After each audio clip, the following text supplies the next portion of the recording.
The pop culture version of the Christmas story is that Jesus was born in Bethlehem at night under a star, and three wise men, known as the Magi, showed up and gave him a bunch of gifts.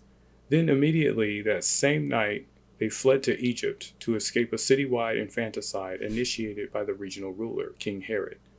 This is an oversimplification, and it does not match what's actually written. First, let's establish where this story is sourced from. It comes from the Gospels, which are the first 4 books of the New Testament in the Bible. Specifically, the Gospels of Matthew and Luke. It's first important to understand that Matthew's account and Luke's account of Jesus' birth are different, because Matthew's account is all about Jesus being presented as like a new Moses type figure. And at the beginning of his gospel, he references Old Testament prophecies being fulfilled, like Jesus' birth and conception by a virgin, being born in Bethlehem, growing up in Nazareth, etc. Luke's gospel is more detailed, and it focuses on the linear telling of the story of Jesus, and he has eyewitness testimonies from Mary herself and others.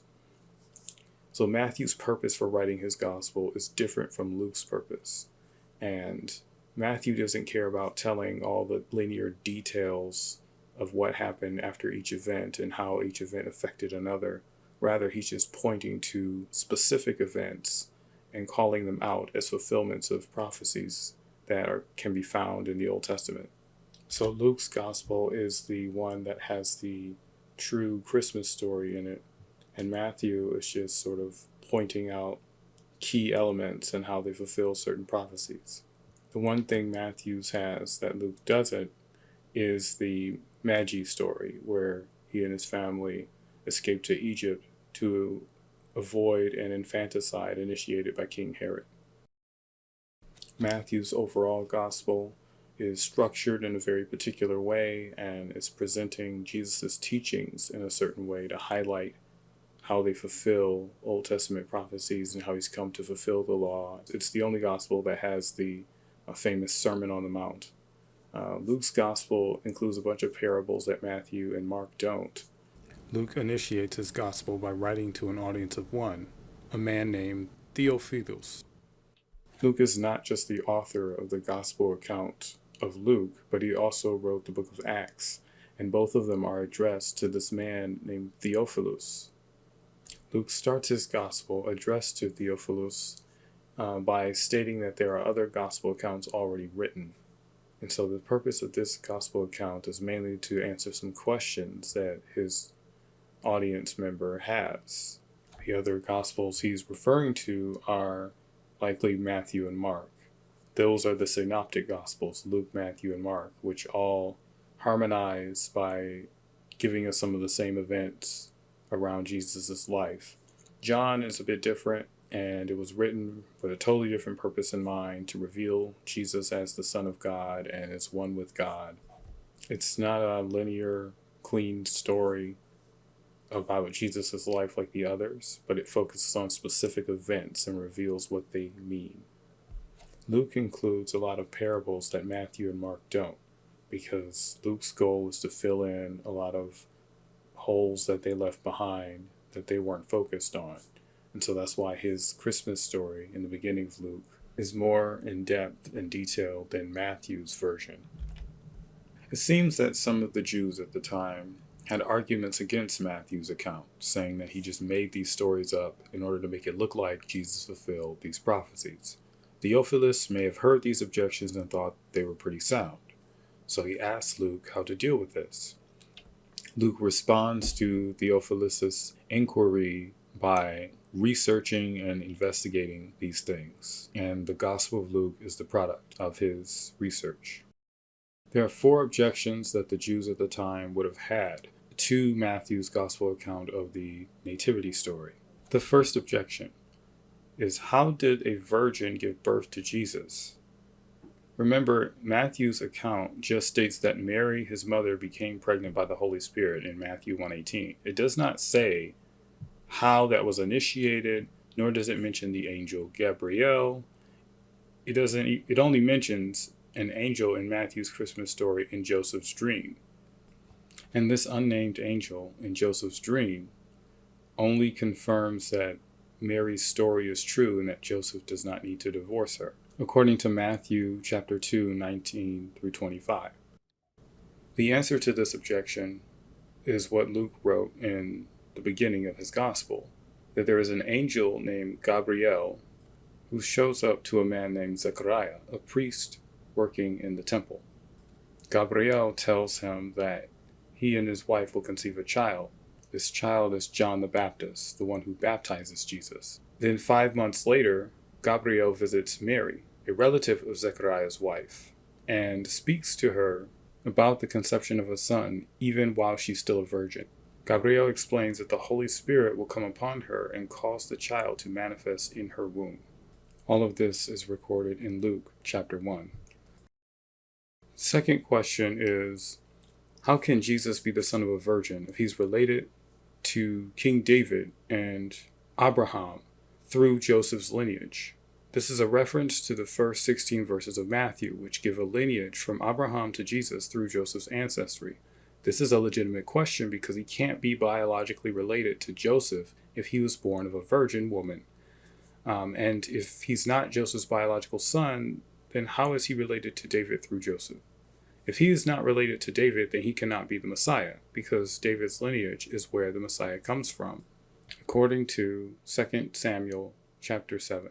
Luke's response to this is in Luke chapter 3, verses 23 through 38, which presents a second genealogy for Jesus that lists Nathan after David rather than Solomon. Since this genealogy is different from Matthew's, it must be the genealogy of the other parent. The question is, which one is Mary's and which one is Joseph's? The evidence points to Luke's gospel being the one that presents Mary's genealogy, since it says phrases like, and she stored these things in her heart, in Luke 2:19 and verse 51. This is something that the gospel writer wouldn't have known unless he talked to her directly. Whatever she said was stored in her heart is her remembering key moments about Jesus' life as his mother. This makes sense since Luke's gospel begins with him saying that he gathered eyewitness testimonies about Jesus' life to clarify elements of Jesus' story. And if you want to go back to the beginning, what better witness to Jesus' life than his own mother, because she raised him since he was born. So the question is Jesus related to David? And the answer is yes, but not through the list of kings from Matthew chapter 1. His biological relation to David is from David's son Nathan through the lineage mentioned in Luke chapter 3. The lineage of Matthew 1 is more or less pointing to the fact that Jesus inherits the throne through the line of kings. And that's why it has a list of various kings of Judah displayed in Matthew 1, starting with Solomon all the way down to Jehoiakim, and then through Zerubbabel after post-exile from Babylon all the way down to Mary. Of course, in the genealogy itself, it doesn't mention Mary, rather it would mention her husband, Joseph, because typically in genealogies in this culture, they don't mention women, unless they're mentioning the wives of a man that had multiple sons through different wives in order to distinguish which sons came from which wife. They never really mention daughters, except on rare occasions when something significant happens with that daughter. So it's totally expected that Mary is not mentioned. It is believed that the reason why Jesus could not come from Solomon's line is because Solomon broke the Davidic covenant in 1 Kings 1 through 9, where God says that he will bless Solomon's descendants to reign on the throne of Judah forever unless they break the covenant. Solomon broke the rules by turning away from the Most High God and allowing idolatry, and that ended up disqualifying him for having the Messiah come through his lineage. However, in order to keep the promise to David, God has to use another descendant of David, and in this case it was Solomon's brother Nathan. The idea is that it functions like a Levirate marriage. Deuteronomy 25, 5 through 10 describes a Levirate marriage.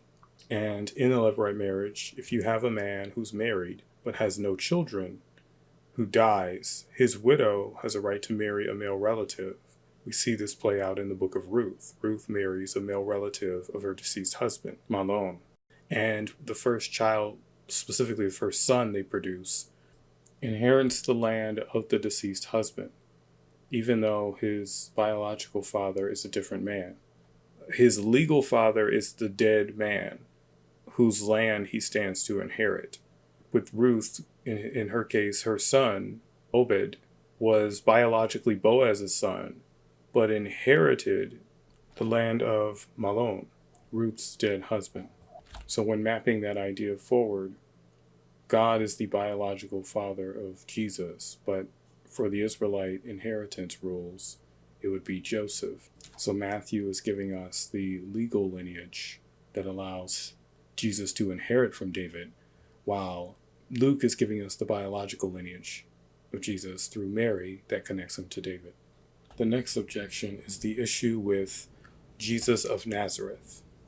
So the first mention of Nazareth in Matthew's gospel is in Matthew 2:23. This is after the end of the Magi story, when Joseph and Mary flee to Egypt.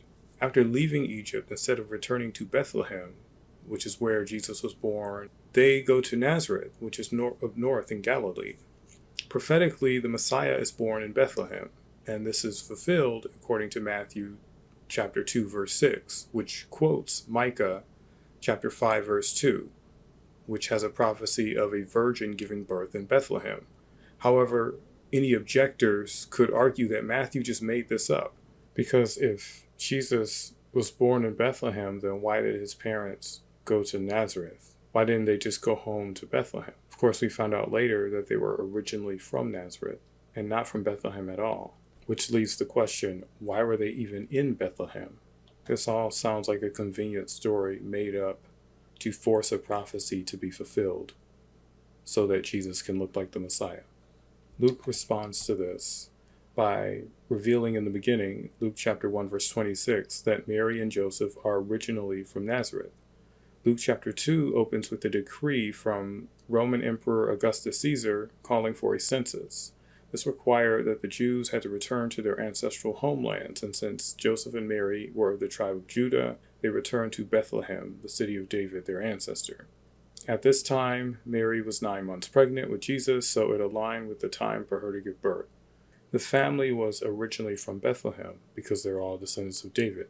However, at that time, Mary and Joseph's families were living in Nazareth. At some point, the family moved to Galilee and lived in Nazareth. But for the census, they had to go back to Bethlehem, and that is why they were there in the first place. Lastly, there is the child purification offering. In Leviticus chapter 12, it says that baby boys are to be brought to the temple 40 days after they are born for the purification offering. For girls, it's 80 days. In Matthew's gospel, after fleeing to Egypt, when Mary and Joseph are on their way back to Judah, where Bethlehem is, God warns Joseph in a dream to go to Nazareth in Galilee instead, because Herod's son Archelaus now rules in Judah.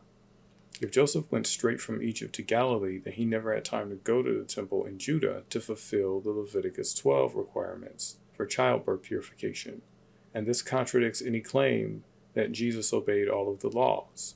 Luke's response to this is in Luke 2:21 through 24. Here the narrative explains that Mary and Joseph went to the temple and gave the sacrifices required according to Leviticus 12 for the birth of a baby boy, 40 days after Jesus' birth. And this event would have been before they fled to Egypt. Matthew doesn't mention this because it's not relevant to the purpose of his account. Luke chapter 1 is the beginning of the actual narrative. And here we start off with Zechariah, a priest serving in the temple, being visited by Gabriel, an angel from heaven. And he prophesies to him about the conception of a son between him and his wife, who are elderly and have never had children. And this son will be called John the Baptist. 6 months later, Gabriel visits Mary, the relative of Zechariah's wife, Elizabeth, and she conceives Jesus supernaturally as a virgin. A few days after that, she goes and visits Elizabeth and stays with her for 3 months. By the time she leaves, Mary is 3 months pregnant and Elizabeth is at 9 months. And Elizabeth gives birth and they name the baby John. During the time of Elizabeth's pregnancy, Zechariah was made mute by the angel Gabriel, because when Gabriel first proclaimed this good news to Zechariah, he didn't believe it. Zechariah's voice returned when baby John was born. And when it came to Mary, she had a different response. She believed and received what the angel was saying, and he applauded her for that. Zechariah's son, John the Baptist, would be the prophet that introduces Jesus to the Israelites and thus the world at large. He's the one that baptizes Jesus and helps initiate his ministry in preparing the people to receive him. Luke chapter 1 ends with Zechariah prophesying over John the Baptist and his future ministry as the one that introduces the Messiah. So Luke chapter 2 begins 6 months after the previous chapter, and Mary is now 9 months pregnant. And they have to go to Bethlehem, Mary and Joseph, for this Roman census, because their ancestral homeland, as descendants of David, is in Judah. And the inns are full when they get there because of all the crowds there for the census. At the same time, Mary started to give birth, and they had nowhere else to go, so they went to a manger and stayed there that night, where she gave birth to baby Jesus. This manger wouldn't have been a wooden barn, since they would use caves to store their animals back then, and in that particular region, they were mostly stonemasons, so they would have cut the manger out of natural rock. While Mary is giving birth to Jesus in the manger, some local shepherds nearby are visited by angels from heaven who tell them that the Messiah has just been born in a manger in Bethlehem and encourage them to celebrate and go and visit the Messiah for themselves. The shepherds do so and celebrate the coming of the Messiah. This is all Luke chapter 2, verses 1 through 20. Unfortunately, this is where the shepherds and the Magi get mixed up in pop culture. The Magi visit Jesus much later, while he and his family are in a house, and the star that they follow that leads them to Jerusalem and then eventually Bethlehem leads them to a house, according to Matthew 2, 9 through 12, rather than a manger. Luke 2 continues, verses 21 through 38, explaining how Jesus got circumcised 8 days after his birth, and then 32 days after that, which would be 40 days after his birth, they went to the temple for the purification sacrifice that is required by the law according to Leviticus 12. While there, a man named Shimon, or Simon, prophesied and praised God for Jesus' birth, that he got to see the Messiah in his old age. Likewise, there was a prophetess named Anna who praised God for Jesus' birth as well, and she started preaching the good news about Jesus.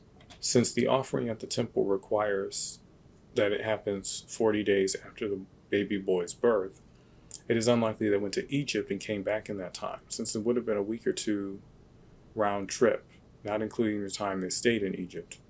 In addition, even if they could, they didn't actually go back to Judah. Remember, Herod's son Archelaus was in charge, and so Joseph was warned in a dream to go to Nazareth when he left Egypt, rather than going back to Bethlehem, according to Matthew chapter 2, 19 through 23. The next verse, verse 39 of Luke chapter 2, says that Mary and Joseph went back to Nazareth, and the rest of the chapter flashes forward to when Jesus was 12 years old. So when does the Magi story happen from Matthew chapter 2? Two theories. One, Luke 2:39 wasn't an immediate action, and so they went back to Bethlehem, then the Magi story happened, then eventually they went back to Nazareth. Second theory is that they immediately went home to Nazareth, but eventually came back to Bethlehem at a later time, no later than when Jesus was 2 years old, and the Magi story happened at that point, where they flee to Egypt and then return to Nazareth afterward. If the first theory is true, then after the purification offering on the 40th day after Jesus' birth, they went back to Bethlehem to stay in the house for a little while, and eventually planned to go home to Nazareth. At some point during the 40 days, they found lodging at a house. Maybe one of the shepherds gave them a place to stay. And they were staying in that house, not a manger at this point. At some point after they gave the sacrifice at the temple, the Magi show up in Jerusalem following the star. And because Bethlehem and Jerusalem are kind of right next to each other, it's a short distance that you can walk to. So it makes sense that they were looking at the star and it led them to Jerusalem. However, the star was actually over Bethlehem. They needed a little help towards the end getting there. So while there, they visited King Herod, and this is where they got their help from. They visited King Herod to inquire about the Messiah. And Herod has the Jewish leaders read from Micah 5:2, because he asked the Jewish leaders, where is the Messiah born? Which points to Bethlehem as the Messiah's birthplace. Herod told them to report back to him the Messiah's location, and because he claimed he wanted to worship the Messiah too, however, he was actually threatened by his existence. So they go and meet Jesus in a house, because the star pointed to a house in Bethlehem, not the manger. And they brought gold, frankincense, and myrrh as gifts. Then they left on a different route because God warned them of Herod's plans to kill Jesus. Herod realized that the Magi played him and ordered all children under age 2 in Bethlehem to be killed. Meanwhile, Joseph is warned in the dream to flee to Egypt and does so.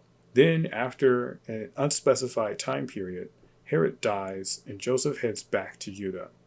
On the way back, he's warned about Archelaus, Herod's son, who now rules Judah, and goes straight home to Nazareth. Thus, Luke is not saying they literally went back to home at that moment, but rather they eventually went back home, because he flashes forward to when Jesus was 12, and at that point in time, they were living in Nazareth. This is the transition point to that flash forward, but not a literal moment where they actually left and went home to Nazareth, which means they stayed in Bethlehem for a while. The Magi story happened, and they ended up in Egypt for a while, and then after they left Egypt, they went to their true home in Nazareth. If Magi story theory number 2 is true, then they go back to Nazareth in that exact moment after the purification offering, but eventually come back to Bethlehem at some later time. 2 years at the max. Why would they go back to Bethlehem? Well, later in Luke 2:39-52, it tells us that when Jesus was 12, they were in Jerusalem for Passover, and they did this every year. Remember, Bethlehem is right next to Jerusalem, so it's possible Mary and Joseph came back to Jerusalem for a holiday like Passover, and they stayed in Bethlehem, either because Jerusalem was too crowded or because Bethlehem was a cheaper place to stay.